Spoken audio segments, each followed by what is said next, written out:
Hi, welcome to Kiran TV. YCP అరాచకాలు ఒక్కొక్కటి వెలుగు చూస్తున్నాయి. అసలే వైకాపా పార్టీ కాదు, అది వైకామ పార్టీ అని పెద్ద ఎత్తున ముద్ర పడిపోయింది ఇప్పటికీ. అయితే వరుసగా మళ్ళీ వైఎస్ఆర్సీపీలోని నాయకులు వాళ్ళ బండారం వరుసగా బయటపడుతోంది. తాజాగా సకల శాఖ మంత్రి సజ్జల రామకృష్ణారెడ్డి భాగోతం కూడా బయటపడింది. అంటే ఆయన నేరుగా ఇన్వాల్వ్ కాకపోయినా ఒక నేరానికి ఆయన ఏ రకంగా సాయం చేశారన్నది వాస్తవాలు బయటకు వస్తూ ఉన్నాయి. ఇక్కడ చూడండి, ఈనాడులో ఒక వార్త వచ్చింది.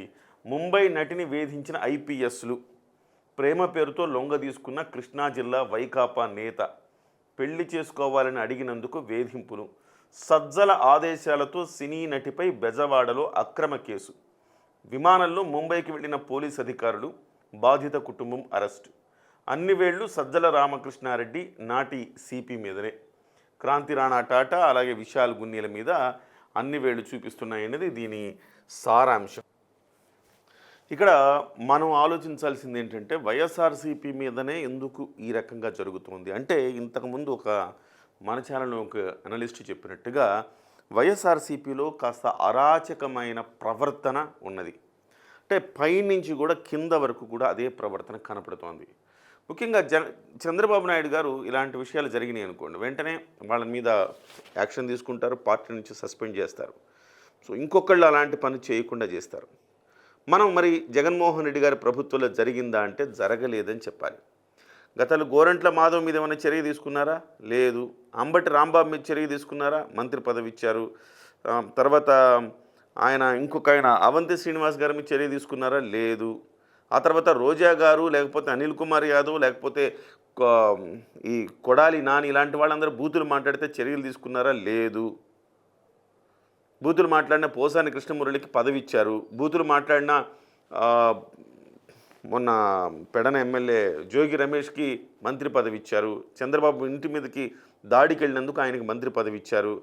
ఇవాళ తాజాగా అనంతబాబు, కనీసం సిగ్గు శరం ఉండాలి. అనంతబాబు బాహాటంగా ఒక వ్యక్తిని చంపి డోర్ డెలివరీ చేస్తే ఆ వ్యక్తిని ఇంకా పార్టీలో ఉంచుకోవడం అంటే ఎంత దుర్మార్గమైన వ్యవహారం. మొన్న ఇటీవల కాలంలో వైఎస్ఆర్సీపీ అసెంబ్లీలోకి వస్తున్నప్పుడు ఆ వెనక నిరసన ప్రదర్శనలో కూడా అనంతబాబు ఉన్నాడంటే ఏమర్థం చేసుకోవాలి? మీరు ఒక్కళ్ళ మీదనే చర్య తీసుకుంటున్నారా? లేదు. అందరినీ ప్రోత్సహిస్తూ పోతున్నారు. అంటే నాయకుడి వ్యవహార శైలి, ఆవు చేలో మేస్తే దూడ గట్టును మేస్తుందా అన్నట్టుగా నాయకుడే అరాచకమైన మార్గంలో ఉన్నప్పుడు వాళ్ళ మనుషులందరూ కూడా అరాచకమైన మార్గంలోనే ఉంటారు అని చెప్పటానికి వైఎస్ఆర్సీపీ ఒక పెద్ద ఉదాహరణ అని చెప్పాలి. అసలు ఏం జరిగింది మనం స్టోరీలోకి వెళ్దాము.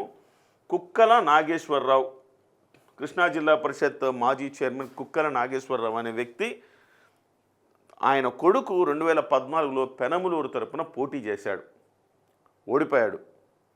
అయితే ఓడిపోయిన తర్వాత ఆయన ఒక ఫంక్షన్లో ఒక ముంబై నుంచి వచ్చిన ఒక సినీ నటిని చూశాడు, మోహించాడు, స్నేహం చేశాడు. వాళ్ళిద్దరూ సన్నిహితంగా మెలిగారు, కొంతకాలం డేట్ చేశారు. సో కొంతకాలం కలిసి ఉన్నారు, సహజీవనం అనాలేమో ఉన్నారు. ఆ తర్వాత పెళ్లి చేసుకోమని ఆ అమ్మాయి నుంచి ఒత్తిడి వచ్చింది. పెళ్లి చేసుకోను అన్నాడు. ఒత్తిడి మరింత పెరిగింది. ఇమ్మీడియట్గా ఆయన సజ్జల రామకృష్ణారెడ్డిని అప్రోచ్ అయ్యారు. ఈ అమ్మాయి ఇట్లా నన్ను బాగా ప్రెషర్ చేస్తోంది, ఈ అమ్మాయికి సంబంధించి ఈ బాధ నుంచి నాకు విముక్తి కలిగించండి అన్న. వెంటనే సజ్జల రామకృష్ణారెడ్డి కాంతి రాణా టాటా, అప్పుడు విజయవాడ కమిషనర్గా ఉన్న కాంతి రాణా టాటాకు చెప్పారని, ఆయన విశాల్ గున్ని నేతృత్వంలోని ఒక టీముని ముంబై పంపించి వీళ్ళ మీద, అంటే ఆ అమ్మాయి మీద మాత్రమే కాదు వాళ్ళ కుటుంబం మొత్తం మీద ఫిర్యాదు తీసుకుని కుటుంబం మొత్తాన్ని అరెస్ట్ చేసి తీసుకొచ్చారని వినికిడి. ఆ అమ్మాయిని ఒక లాడ్జీలో పెట్టి ఆ అమ్మాయిని బెదిరించి, ఆ అమ్మాయితో ఇంకేం చేశారో మనకు తెలియదు, బెదిరించి, ఇంకా వాళ్ళ చేతుల అధికారం ఉంది కదా, ఏమైనా చేసే ఉండొచ్చు, బెదిరించి ఆ అమ్మాయితోటి ఇంకెప్పుడు కూడా వీళ్ళ జోలికి రాను అని ఒక పత్రం రాయించుకొని వదిలేశారనేది వస్తున్న వార్త. ఇందులో అంటే పోలీసులు, ఐపీఎస్ ఆఫీసర్లు ఉండడం, ఇలాంటి అరాచకత్వంలో ఐపీఎస్ ఆఫీసర్లు ఉండడం అనేది చాలా చాలా విస్తుగొలిపే అంశం అని చెప్పాలి.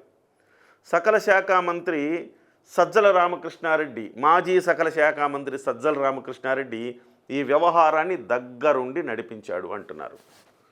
తప్పు జరిగితే వాణ్ణి ఎవరైతే తప్పు చేసిన వాడు ఉన్నాడు మరి పార్టీ నుంచి సస్పెండ్ చేస్తే నలుగురు తప్పు చేయకుండా ఉంటారు.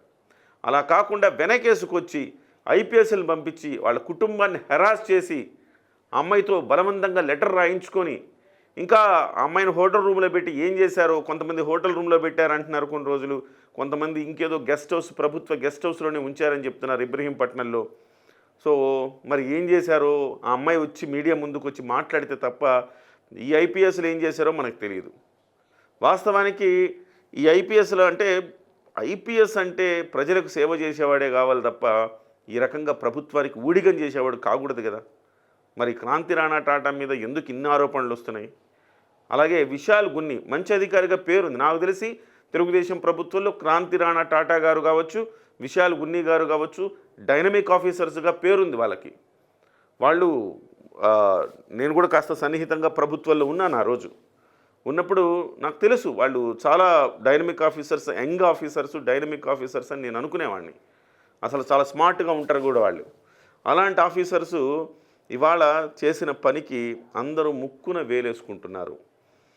సో జగన్మోహన్ రెడ్డి అరాచకానికి ఐఏఎస్లు, ఐపీఎస్లు బలవుతారని ముందే తెలుసు కదా.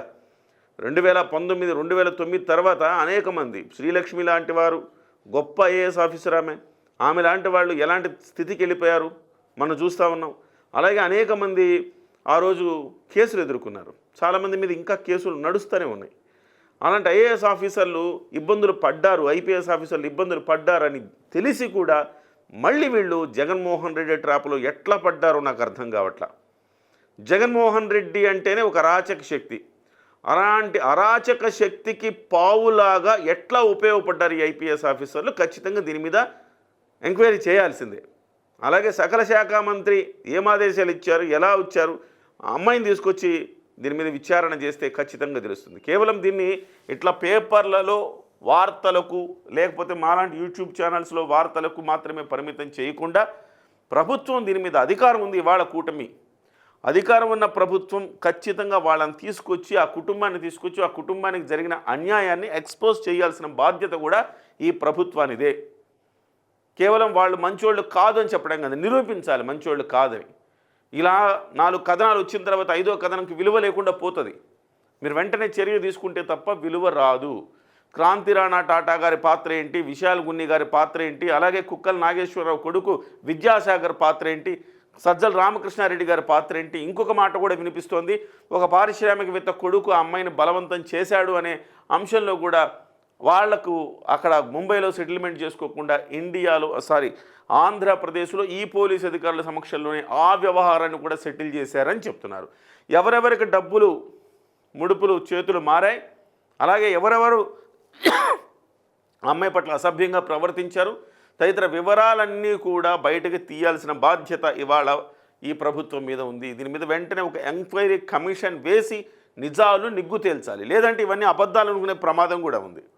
సో ఇవేదో కట్టు కథలు ఈనాడు రాస్తే మిగతా వాళ్ళు చూసి చెప్తా ఉన్నారు. అలాగే తెలుగుదేశం పార్టీ ట్వీట్లు చేస్తూ ఉంది.